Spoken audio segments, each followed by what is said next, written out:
如果你現在啱啱俾老闆炒咗你魷魚，你會點做呢？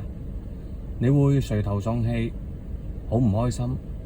咁好唔開心，究竟你可以過24個鐘頭啊，抑或240日都係咁樣過呢？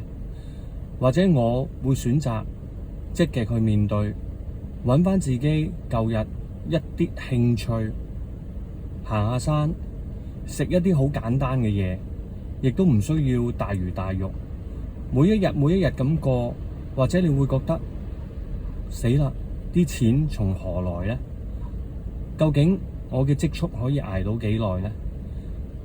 如果係咁諗嘅話，咁不如你積極出去呢個世界度揾下一啲新嘅朋友，結識一啲新嘅機會，終於你會一定有人俾到一個新嘅啟示你，希望你會明白。